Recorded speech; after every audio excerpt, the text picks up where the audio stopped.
नीरू, मुंहिंजे ख़त जो जवाब त अॻे बि थी वेंदो हो, पर तुंहिंजे ख़त जो जवाब बि कीन आयो आहे। अलाए, पाण एड्रेस तो सही लिखियो होसीं। मुंहिंजो दिलि थो चवे त असांजे ख़त जो जवाब आयो हूंदो, पर ही पुलिस वारा फाड़े उछालियो था छॾी। माण्हुनि खे त ठहियो, पर ही ख़तनि खे बि सज़ा ॾींदा आहिनि।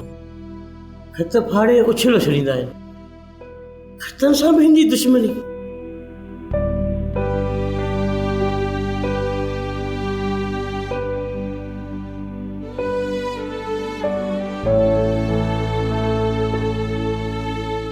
असलम नाम किसका? हाँ, मैं असलम। वो खाना खाने को छोड़ो, तुम्हारे लिए खुशखबरी है। खुशखबरी?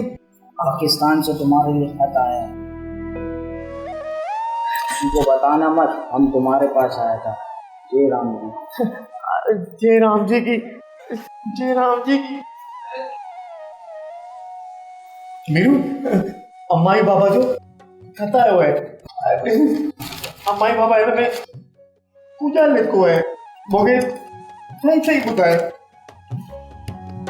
मुंहिंजा प्यारा बच्चा असलम, अस्सलाम वालेकुम। वालेकुम सलाम बाबा।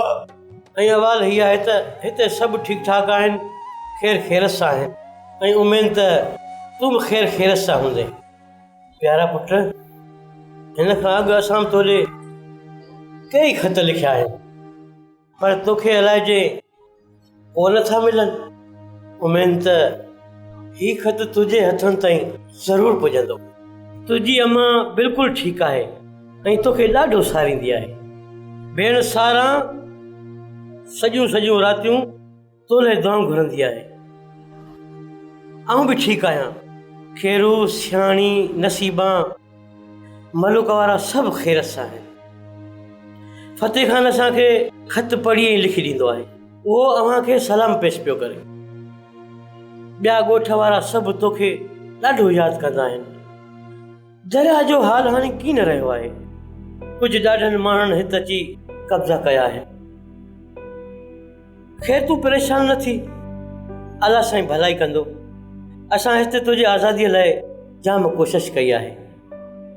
हाणे अलाह तोखे जल्दी वापसि वतन वाराईंदो। आख़िर में मां सभागी भेण सारा ऐं मुंहिंजा सलाम क़बूल कर। फ़क़ति तुंहिंजो पीउ जुमन।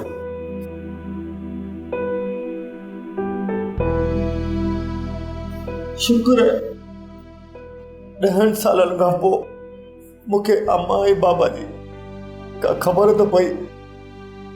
अल्लाह साईं उन्हनि खे आबाद रखे, ख़ुशि रखे। असलम, तुंहिंजे ख़त अचण सां मूंखे ॾाढी ख़ुशी थी आहे। रब साईं सभिनी खे ख़ुशि रखे। सब्सक्राइब कयो असांजो official YouTube channel Sindh TV HD drama ऐं वधीक अपडेट लाइ बेल आइकन खे क्लिक करियो।